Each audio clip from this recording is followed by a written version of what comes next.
बच्चों, लॉकडाउन के चलने के कारण विद्यालय में कक्षाएं नहीं चल पा रही हैं। इसी कारण हम ऑनलाइन के माध्यम से क्लास 6 गणित विषय चैप्टर 1 प्राकृतिक एवं पूर्ण संख्या के विषय में आपको जानकारी देंगे और उस चैप्टर को हल करने का माध्यम प्रस्तुत करेंगे। चलिए आते हैं हम प्राकृतिक एवं पूर्ण संख्या। प्राकृतिक संख्या है क्या? प्राकृतिक संख्या जो संख्याएं गिनने के लिए प्रयोग की जाती हैं उन्हें हम प्राकृतिक संख्या कहते हैं। आज जैसे 1 2 3 4 5 6 7 8 9 10 ... आदि। कहने का मतलब कोई भी प्राकृतिक संख्या सबसे बड़ी प्राकृतिक संख्या नहीं होती, क्योंकि उससे अगली वाली संख्या उससे भी बड़ी होती है। अब आते हैं हम पूर्ण संख्या पर। प्राकृतिक संख्या जैसे है आपका 1 2 3 4 5 ... इसके बाद पूर्ण संख्या है आपका। पूर्ण संख्या 0 से लेकर के सभी प्राकृतिक संख्याओं को हम पूर्ण संख्या कहते हैं। जैसे 0 है आपका 1 2 3 4 5 ... अब हम अपने चैप्टर पर आते हैं। चैप्टर में पहला सवाल आपका दिया गया है। पहला सवाल आपका ये दिया गया है, कहने का मतलब कि निम्न संख्याओं को कहने का मतलब दी गई निम्न शब्दों संख्याओं को जो दिए गए हैं उसको हमको अंकों में लिखना है। जैसे इसमें पहला सवाल आपका दिया गया है 427। इसमें दिया गया है 427।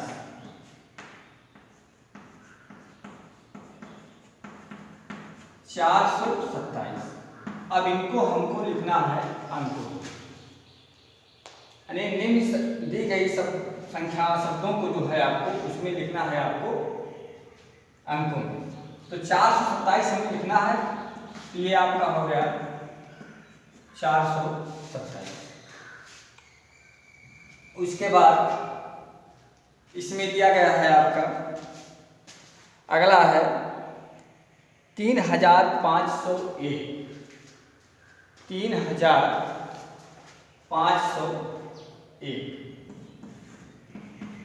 3501। अब 3501 दिया गया है आपको। 3 है आपका 1000 पे है, आप जानते हैं इकाई, दहाई, सैकड़ा, हजार।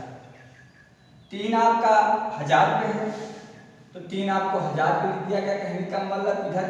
और उसके देखिए 3501, एक का मतलब इकाई, 501 कहने का मतलब 3501।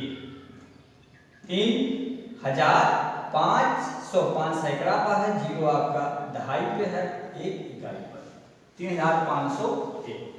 खंड आपका है 115।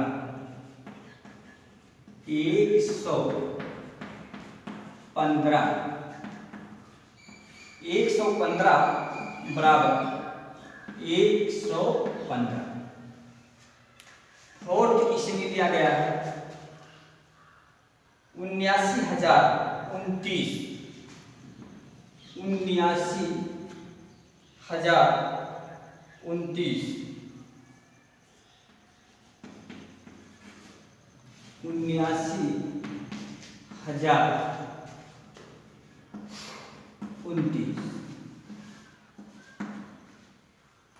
79,000 इसमें 29 दिया गया, तो 79,79,029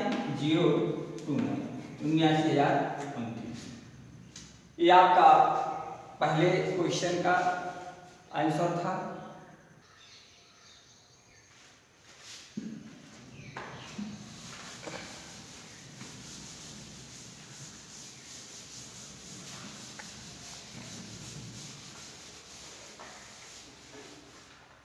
तो हाँ बच्चों, दूसरा क्वेश्चन है आपका, इसका उल्टा है। पहले आपकी संख्याएं अंकों में दी रहती थी, उसको हम शब्दों में लिखते थे। कहने का मतलब शब्दों में दी रहती थी, अंकों में लिखते थे। अब आपकी संख्याएं अंकों में दी रहेगी, उसे हमको शब्दों में लिखना है। जैसे दूसरा क्वेश्चन इसमें दिया गया है कि निम्नलिखित संख्याओं को शब्दों में लिखिए। पहला क्वेश्चन आपका है, जैसे ये लिखा गया है, पहला 7019 और उसके बाद दूसरा आपका है 23,013, तीसरा आपका है 69,379। इसके बाद चौथा क्वेश्चन है आपका 89,3059। अब इन संख्याओं को हमको शब्दों में लिखना है। इन संख्याओं को हमको शब्दों में लिखना है। जैसे आपका दिया गया है 7019। अब यहाँ पर देखिए 9 आपका है इकाई, 1 आपका है दहाई, 0 आपका है सैकड़ा और 7 आपका है हजार। कहने का मतलब इकाई, दहाई, सैकड़ा, हजार, यानी 7019, यानी 7 संख्याएं जो आपका है 1000 पे है। कहने का मतलब इसको हम लिखेंगे 7, यहाँ पर कोई संख्याएं नहीं है, 0 कौन संख्या है, 7019। ये आपका हो जाएगा 7019। ये आपकी संख्याएं शब्दों में लिखी जा रही है। यहां पर आपका है, देखिए 23,013, 3 आपका इकाई, 1 दहाई, 0 सैकड़ा, 3 हजार, 2 10। तो ये आपका हो जाएगा 23,013, 23,013। इसी प्रकार से आपकी ये भी संख्याएं हैं, इसको हम लिखेंगे 69,379 है। ये भी आपका 69,379, 69,379। इसी प्रकार से इसका चौथा है, कहने का मतलब 69,379। इसके बाद अगला है आपका दूसरे का चौथा है 89,3059। इकाई 9, दहाई 5 पे है, सैकड़ा पे 0 है, हजार पे 3 है, 10,000 पे 9 है और लाख पे आपका 8 है।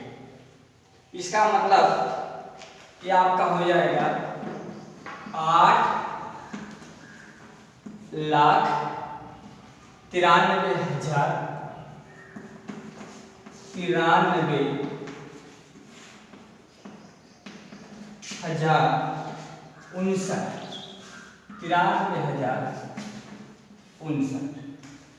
ये आपके दूसरे क्वेश्चन का हल था, जो आपका हल किया गया। अगला, तो इस प्रकार से बच्चों आपका दूसरा क्वेश्चन हल हो गया।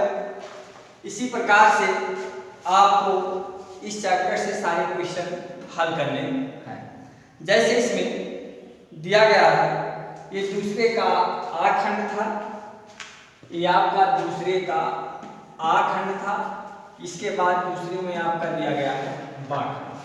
बा खंड में दिया गया है नीचे लिखे वाक्यों में आई हुई संख्याओं को शब्दों में लिखो। जैसे पहला है आपका 100, पहला आपका 100, तो 100 को हम शब्दों में लिखेंगे 100। दूसरा आपका है ये है 1000, इसको हम लिखेंगे 1000। और इसी प्रकार से तीसरा आपका है 1, इसके बाद लिखा गया है आपका 0 0 0 0। कहने का मतलब 1 के बाद 60, इसको हम लिखेंगे 10 लाख। अगला इसी प्रकार से दिया गया है 70 है, तो उसको हम लिखेंगे 1 करोड़। क्वेश्चन नंबर ये दूसरे का बात था। इस प्रकार से अगला क्वेश्चन आपका है क्वेश्चन नंबर 3, निम्नांकित संख्याओं में अंकों को छांटिए। निम्नांकित संख्याओं में अंकों को छांटिए। जैसे इसमें दिया गया है निम्नांकित संख्याओं को अंकों को छांटिए। इसमें दिया गया है 10, 11, 18, 10, 11, 18। इसमें से आपको अंकों को छांटना है। तो अलग अलग अंकों को छांटना है, तो जैसे 10 है, 10 में हो जाएगा 1, 0। 11 में हो जाएगा 1, 1। 18 में आपका हो जाएगा 1, 8। ये अलग अलग आपको अंक छांटना है इसमें से। इस प्रकार से क्वेश्चन नंबर 4 आपका दिया गया है 1, 2, 3। कहने का मतलब 1, 2, 3 से बनने वाली 3 अंकों की सभी संख्याएं लिखिए जबकि अंकों की पुनरावृत्ति ना हो। 1, 2, 3 से बनने वाली 3 अंकों की सभी संख्याएं लिखिए जबकि अंकों की पुनरावृत्ति ना हो। कहने का मतलब अंक आपका 1, 2, 3 से बनने वाली सभी संख्याएं लिखनी है और संख्याओं की पुनरावृत्ति ना हो, इससे कितनी संख्याएं बनेगी, इस प्रकार से आपको लिखना है। तो यहाँ पर से ये है, तो इससे बनने वाली संख्याएं, मान लीजिए पहली संख्या हो गई 1, 2, 3 हो गया आपका। उसके बाद इस प्रकार से आपकी अगली संख्या हो जाएगी 132। अगली संख्या 132 हो गया। उसके बाद फिर आपका हो जाएगा 213। इसके बाद फिर हो जाएगा 231। फिर अगला हो जाएगा 312। अब इतनी संख्याएं हम लिख सकते हैं, क्योंकि कोई भी संख्या अगर इसमें से हम फिर दोबारा रिपीट करना चाहेंगे तो संख्याएं दोहरा जाएंगी। जैसे मान लीजिए 123 है, 3 इसको आगे हम कर दें तो 312, तो 312 आपका ये है। कहने का मतलब 1, 2, 3 से बनने वाली हमारी जो संख्याएं प्राप्त हो रही है, 5 संख्याएं प्राप्त हो रही हैं, जो 123 है, 132 है, 213 है, 231 है और 312 है। Question number 5। क्वेश्चन नंबर 5 है आपका इसी प्रकार से है 0, 3, 5 से बनने वाले 3 अंकों की सभी संख्याएं लिखना है जबकि अंकों की पुनरावृत्ति ना हो। इसी प्रकार से आप सारी संख्याएं लिखेंगे आप। इस प्रकार से बेटा सभी छात्र और छात्राएं यहाँ तक की क्लासेस आज समाप्त की जाती है। अगली कक्षाएं फिर शुरू की जाएगी अगले नेक्स्ट दिन को। इसी प्रकार से पूरा चैप्टर आप लोग लगाएंगे और जो समस्या होगी हमें सूचित करेंगे, उस क्वेश्चन को आपको सॉल्व करके बताया जाएगा।